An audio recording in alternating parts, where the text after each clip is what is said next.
I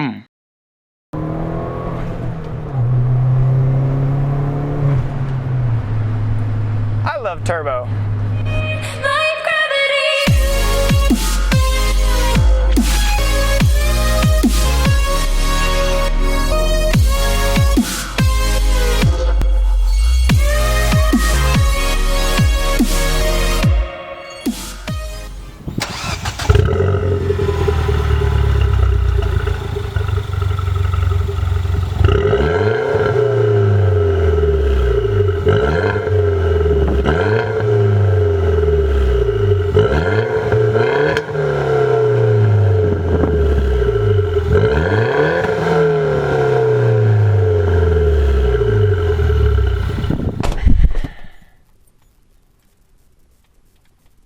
Yeah, all right.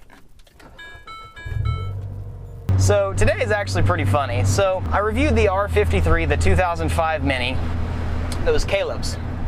This R56 Mini is Caleb's mom's. I had a ton of fun in the R53, and I'm thinking it's really going to be kind of hard to top that. Well, I thought it was going to be, but I've been driving this for a little while, and it's fun. It is fun. So just to get started with the specifications, it's the same displacement motor. It's a 1.6 liter, but instead of it being supercharged, it is now turbocharged. I guess sticker bombing and just making awesome decals all over the place is just, it just runs in the family. I don't know. So immediate differences in my brain on just the differences between the two cars. This one has a little bit different feel of a clutch. It's not as stiff as that one, but it feels different.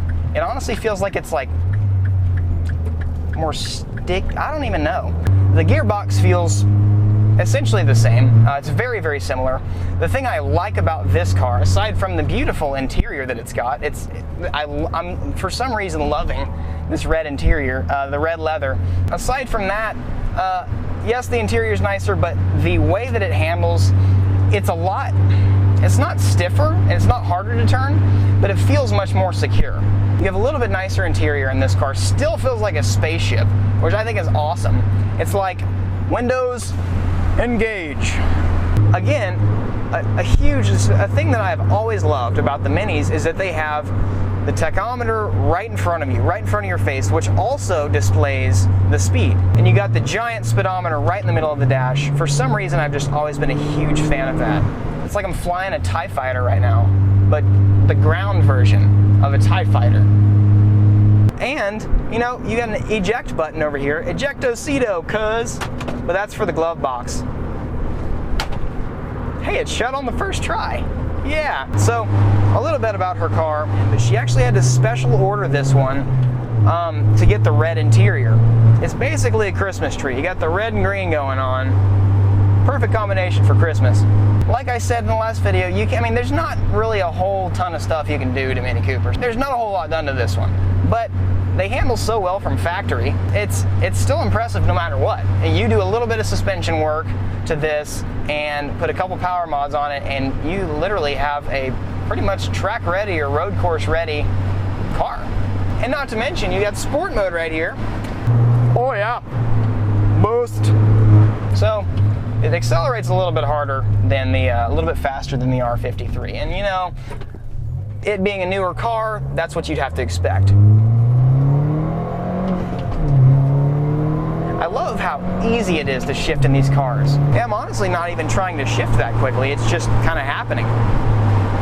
It's very smooth, just like the R53. The 6-speed transmission is like butter. Easy to shift, man. Synchros are like butter. I'm not even kidding. This is crazy. Easy downshifts. Man, this car is so stable. And just like the other one, I love these cars because you can be foot to the floor going 80 miles an hour, and it doesn't want to lose traction. The car is so light, even though it's really not aerodynamic. It's a giant toaster or box just rolling on wheels. It wants to stick to the ground. And because it's so light and there's not a lot of stuff behind you, there's not a lot of weight to the car, there's not a lot going on, to be honest, on this car. It just kind of does what you tell it to. And I love that about a car. My favorite thing, and I said this in the last video, I love cars that are just well balanced. And while this car could definitely use some suspension upgrades, it also is a daily driven car. She drives it every single day. She probably has fun with it too. But this car is very well balanced. And I love the turbocharger edition, even though I feel like the supercharger, personally for me, I like the supercharger aspect of it because more instant boost, and again, you have the same displacement, but at the same time, the turbocharger is so small on this, it essentially doesn't make much of a difference. You're already at peak boost, and all you have to do is just barely tap the throttle. You know, not a lot of people think that you can have fun in a low horsepower car. You can absolutely have fun in a lower horsepower car. And in minis, and even front wheel drive, minis definitely prove that. And I like it how more recently you've seen that, for example, Ford Fiestas or Ford Focuses, they design their front wheel drive cars to where they somewhat simulate a rear wheel drive car. Now, while in cars like this, like, you can still feel obviously that the power is coming from the front, there is still oversteer, even with stock suspension. I definitely just knocked off the shift knob. That's awesome, now it's gonna poke me. That's okay. Lost my train of thought, I'm sorry. I got distracted by the shift knob just kind of flying off. Anyways, to conclude what I was saying is this is a very drivable car, so I'm sitting here saying that, you know, it needs all these suspension upgrades and stuff like that. It's an extremely drivable car whenever you have what's done to it. It's easy to drive.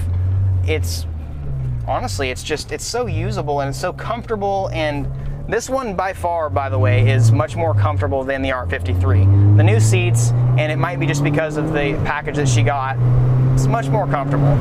I like these cars because they've got a lot of room. I personally am a huge fan of hatchbacks, and also I have a weakness for sunroofs and moonroofs. I don't know why, but it just kind of seems like it opens up the car a little bit more, and it just changes your perspective on the things because of the lighting that you get from the top. So as much of a race car as this is, and as many great things as I have to say about it, I do have a couple complaints.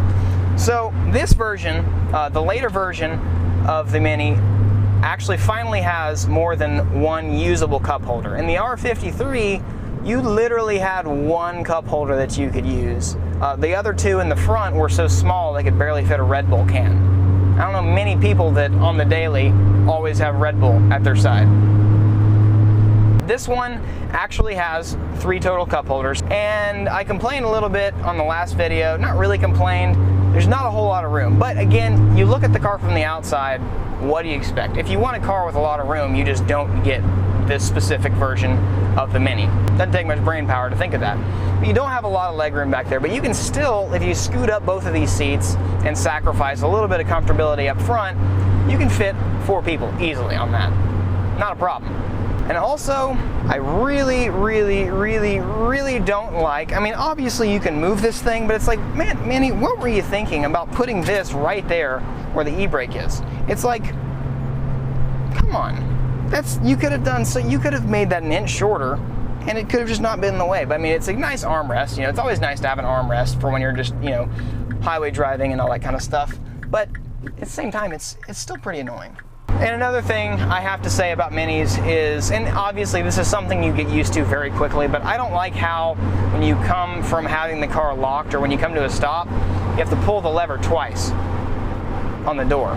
For some reason, that's just a weird thing to me. It's really not a big deal, but it's like you pull the lever once, you smack into the door, you're like, boof, and you smack your face into the window, which I didn't do, or did I?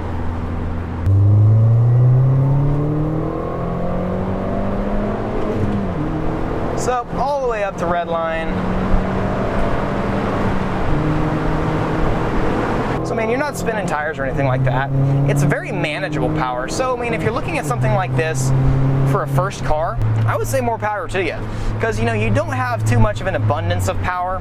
It still pulls pretty hard, and it's a lot of fun to drive.